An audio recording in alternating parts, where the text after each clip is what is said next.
This is Leading the Charge, where we talk innovation and insights in the industry of sustainable energy.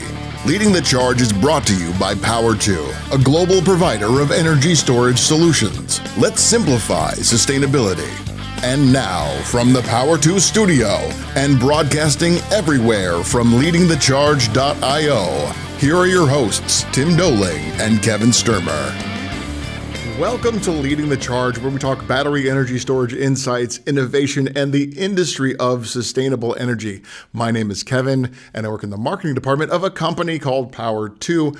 With me is my co-host, the fantastic Tim Doling. He is the director of innovation here at POWR2. Hey, Tim, how you doing?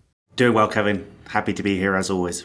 Today, we are talking about how to make your events more sustainable. We're lucky enough to be joined by the founder of MUSE, Michelle Fox. And for those not familiar with MUSE, it stands for Members United for Sustainable Events. It's a membership organization providing leadership for sustainable event management. And they do that through education and inspiration and community building across the event industry. Now, before we get into all of the things about MUSE, we want to back up and I want to get to know Michelle.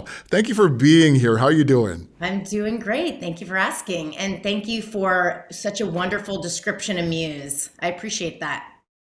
It is great to have you here. And you've been in the event industry for quite some time now. How did you get started in it? What do you love about events? And then what inspired you to form MUSE? Sure. So I got into the event industry the way a lot of people get into the event industry, just by kind of happenstance, right? So I think some people come into the event industry from a technical background, and some people, like if you do AV and lighting, you might also come in from like maybe the music industry. I kind of came in through a combination of those things. I actually was a theater major. But when we do events, that is really the same as theater, right? And then from the sustainability perspective, I've always been an environmentalist, and I've been an environmental activist as well. And in 2019, I really realized these two worlds of mine could come together. And then, of course, we all know what happened in March of 2020. Well, I'll just say we all kind of took a break from the event industry for a little while. And during that time, I tripled down into sustainability. And I actually founded MUSE in the summer of 2021. So that is the background. And like you said so well, we center ourselves around education. We do community building. And we inspire people by talking about what we can do. Like, for example, what you guys do, providing sustainable power for events. So that is my story. And I love that story. It's always that unique mix of perspective and experiences that bring us in our individual lives to where we are now. I'm also a theater person. I have composed the scores for a couple of musicals, was on a national tour. So I understand what you're saying about storytelling and how to connect with an audience on an emotional level. And I can hear that come through, that emotion come through when you're talking about sustainability. And there was one quote on the MUSE website. It was on the mission page, and it stuck with me. And for those who don't know, it's museusa.org is the website. But here's the quote: "Sustainable event management is taking action towards conserving our natural environment, encouraging a healthy and inclusive society, and supporting a robust economy." Now, when you hear that quote, Michelle, what does that mean to you? That's a great question. So we call that the triple bottom line. People, planet, profit, right? So we always want to hit that triple bottom line as much as possible, because it's best for, our businesses, it's best for people, and it's best for the planet. So we can try to do all those things. And sustainability, a lot of people, we think of it as the environment, and it is, but it's also about like diversity and inclusion. It's about supporting local economy, small businesses. And, we really feel good when we do that. it's a good feeling, but we're also that's that circular economy again, which is a big theme in sustainability. How can we, you know, be more economical? How can we, use the resources that we're using in the best possible way, which dovetails into what Power 2 does. And I love that triple bottom line. And you're right. POWR2 and MUSE do have that connection. They sort of intersect at the connection of sustainability and energy. But MUSE actually has a wide variety of sustainable pillars that it covers, everything from waste management to recycling to water management. Is there one event that really sticks in your mind as special or that had a significant impact on sustainability? Yeah, I mean, I just recently worked on an event, and it was a user conference for 500 people in New York, and we embedded sustainability into every aspect of this event. So we hired a printer that had a certification. It was called the Sustainable Printing Partnership, and so not only was it about like the actual printed pieces that they made and the branding pieces, but also their whole facility in New Jersey like runs on solar, like they have solar panels, and they utilize all these things like to save water in the way that they make these things, so in our supply chain we embedded sustainability. At the event, we had a very sustainable caterer who will, also buy their supply chain is sustainable in that the local butcher and the where they might get their vegetables and their food might be from local farms, right? We also did a really great job of waste diversion at the event. All the organics were sent to compost. We had like hard to recycle items like the soft plastics and certain things that were sent to another facility to get recycled. We thought through everything like the badges. How can we, reuse those lanyards? The fabricated elements got donated to two local arts organizations. So those, did not go in the landfill, and actually donation is higher on that waste hierarchy than recycling. So we want to, again, reuse as much as possible. Yes, that's it. It's that shift in mindset from a single use mentality to how can we make this last? How can we use this again and put it back into the world? And it sounds like every decision you made along that project was driven by your vision. And that's very similar to what we do here at POWR2. Is we have a vision of a world powered by sustainable energy, and each decision, each innovation that we make is driven by that vision. So Tim, talking about that, how can POWR2 and specifically how can our power banks help make events more sustainable? Absolutely. Yeah. Thanks, Kevin. And Michelle, I just got to say, some of those things you've already said are so inspiring. Just using that break from events during COVID to double down on sustainability and learn more and involve more people is fantastic. And then, what was it? The triple bottom line. That's fantastic. People, planet, profit. Just love that. And those are all things that I want to use in the future. So thanks for sharing that.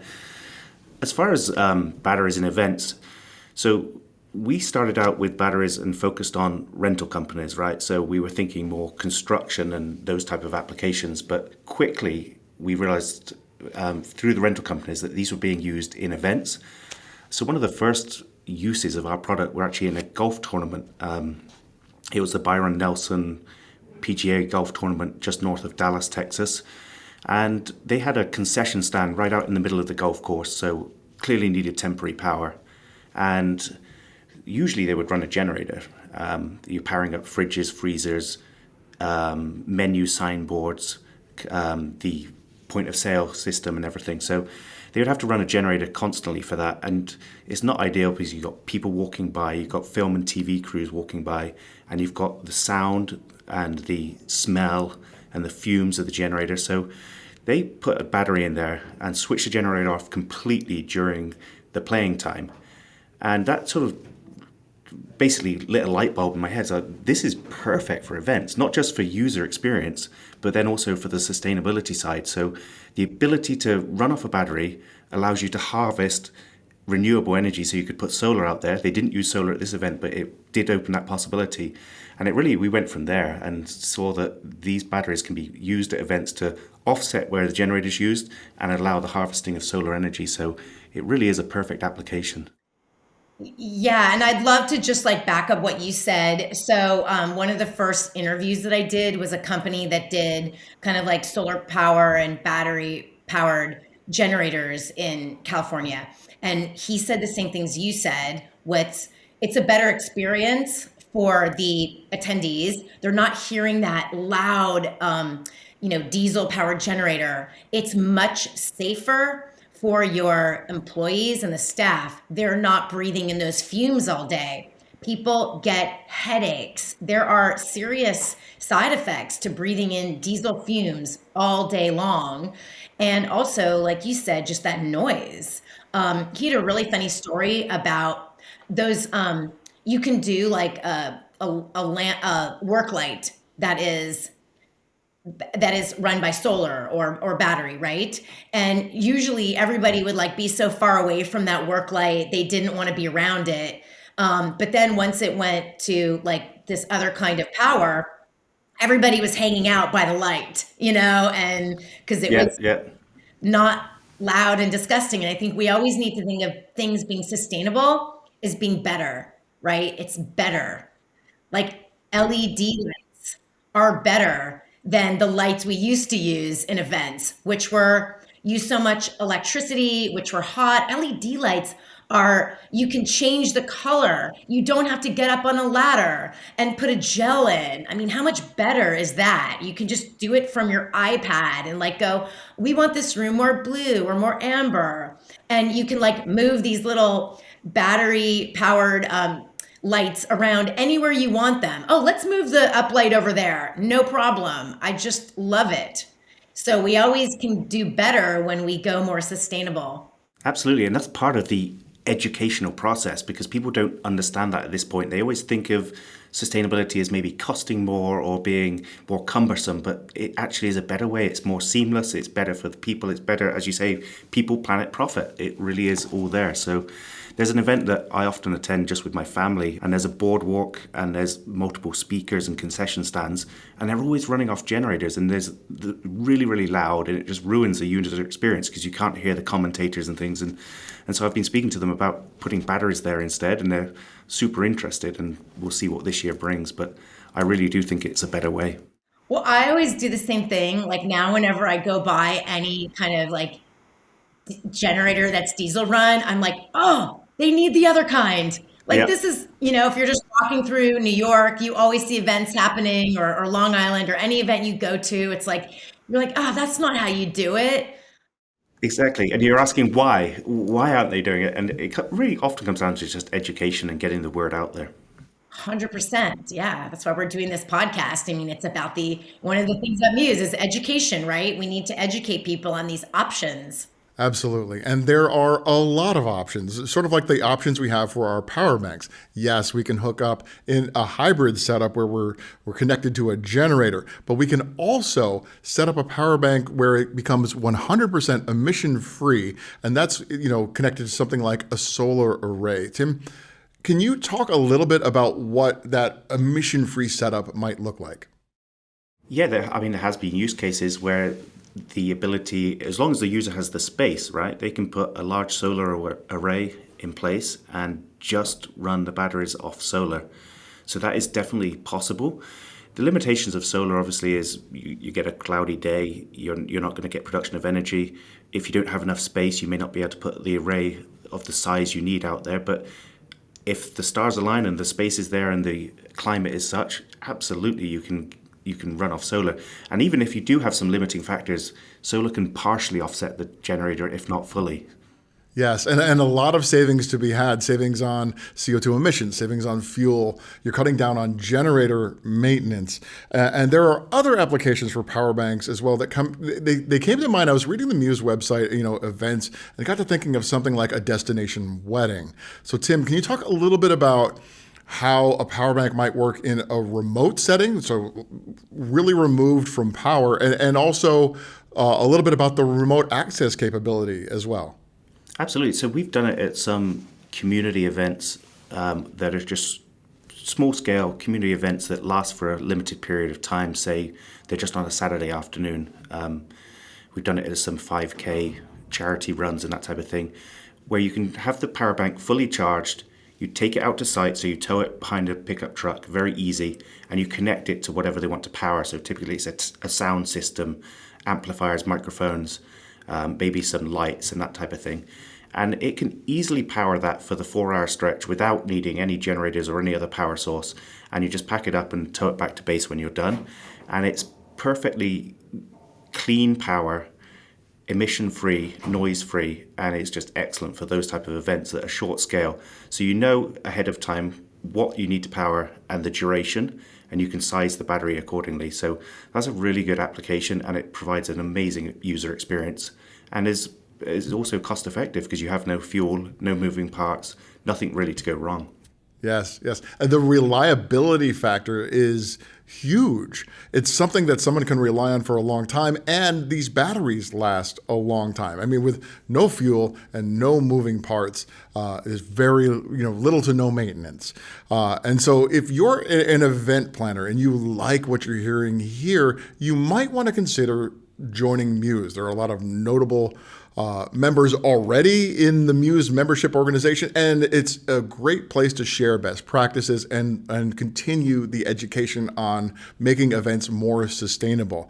Michelle, can you talk a little bit about how someone can get involved in Muse and the different membership levels? Yeah, so Muse is really perfect for anybody in the ecosystem of events, and I kind of say in the United States. So something that was really important to me, there was another organization that was global, a similar organization, but I thought, the United States is big enough, right? And we do have different infrastructure, but it's similar. We have enough time zones here. We have 4 time zones in the United States. And so, I thought, well, let's just so for people in the United States, all you have to do is go to museusa.org, our website, and there's a join page, and it's as simple as clicking a couple buttons. There's only 2 membership options. It's super simple. Like if you have a venue, if you've got an event agency, if you're in catering,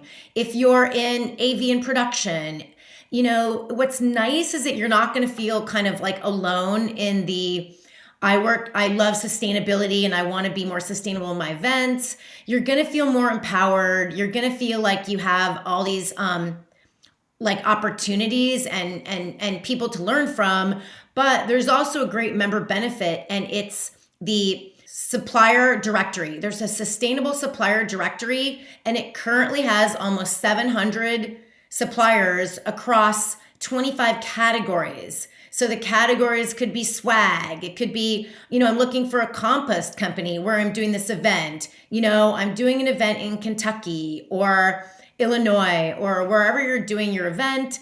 You're going to be able to come up with suppliers that are local, and also like national ones too. Like I just found we always talk about like our swag and our printing, and sometimes we really need to do t-shirts for an event, whether it's a giveaway or the staff is wearing them. And I found like a sustainable screen printer, and they have that certification. They're the only one in the US. So it's like, I found these things for you, and I think it should make it easier for people. That is one of the things about Muse, is we shouldn't have to, work so hard to try to find all these suppliers. If you just use sustainable suppliers, your event will be a lot more sustainable. So it's kind of hard sometimes when you've used a supplier for so long to go to a new one, but you could start maybe one event and one supplier at a time. I love that. And our whole tagline here at Power2 is, how we can simplify sustainability. And that sounds like exactly what you're doing at Muse. And I like the whole mind share best practices philosophy, because when you're working with a team, a lot of people can have a lot of great individual ideas, but it's when we start building on each other's ideas and growing, and that's when we get to a place that is so much greater than anybody could have individually created. And that's what you're doing with Muse. So one last question, what's next for you and for Muse? What's coming up? Oh, that's a good question. I think it's just I would love to get out to as many people as I can. So I think, that's one little challenge. And I know you're doing the same thing. It's like you want as many people to know about the opportunity to use your product as possible. And same with Muse. So thank you for having me on this podcast, because I do think that, it'll help other people learn about Muse and learn about sustainable events. And so I think that it's just more of doing the same of what we're doing, because I spend my days like trying to connect with new people, trying to look up new suppliers, and trying to get more education out there. So there is a greater Muse community. We do have speaker series. You do not need to be a member. If you follow us on LinkedIn, or if you go to the Muse website, and sign up for our mailing list, you'll get information about that. And there's also a huge amount of interviews and articles that are on the Muse website that anyone can read. I always say you could just start there. Fantastic. And we'll have all the links in the show notes. And once again, that's museusa.org. Now, we end each episode of Leading the Charge with our Director of Innovation, Tim, answering the questions, some of the questions that we get most often here at Power2. So, Tim, here we go. What impact does location and climate have on the performance of a battery energy storage system? Location and climate. Yeah, so it really comes back to what we talked about earlier as to the ability to harvest renewables. So what is your cloud coverage? What is your daylight hours? The amount of sun you're going to get? So how much can you expect to harvest solar power particularly, but also then wind power? So that is really your first consideration. So if you're going to have lots of cloud, you're going to have snow that's going to cover solar panels, you've really got to consider that the ability to get renewables. And then secondly to that is your temperature range. So batteries are a little bit sensitive to either very, very high temperatures or very, very low temperatures. We do mitigate that to a certain extent with the enclosures we put them in that are climate controlled. But then you do have to consider that if it's going to be used in the extreme heat or the extreme cold, how you package the batteries and how you use them. So that's what I would say about the location and climate. Okay, thank you. And next question, how can businesses evaluate the return on investment, the ROI, of something like a power bank? So typically the businesses we deal with anyway have used generators on events before.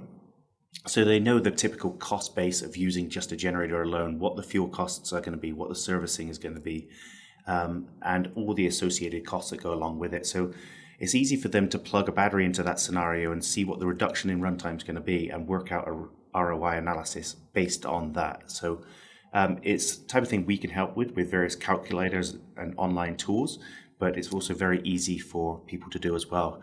And there's a couple of event planners, particularly in Europe, that do this for a living, where they actually look at the event as a whole and they break it down into different power sectors in the event and see how batteries are going to offset or completely eliminate generators.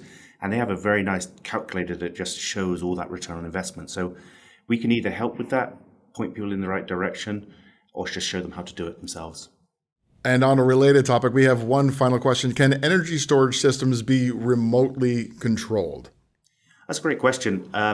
I can't say blanket overall, yes, they can, but I can say that ours can.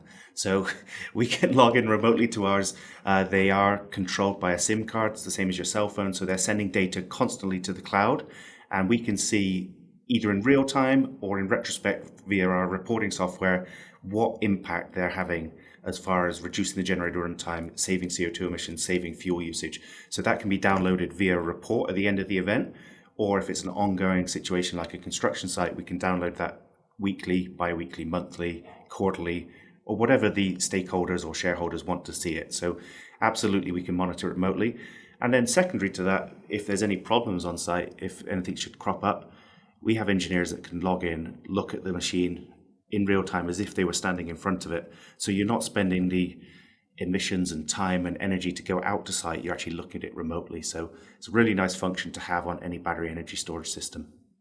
Wonderful. Thank you, Tim. And a big thank you to Michelle Fox, the founder of MUSE, for joining us today. Thank you both so much.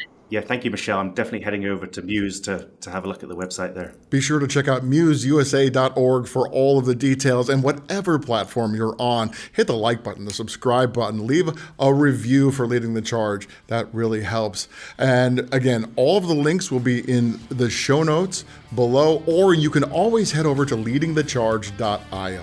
Finally, we know that one of the greatest gifts in life is time, and we appreciate you spending a little bit of your time with us. So let's keep simplifying sustainability and leading the charge toward a world powered by sustainable energy. See you next time.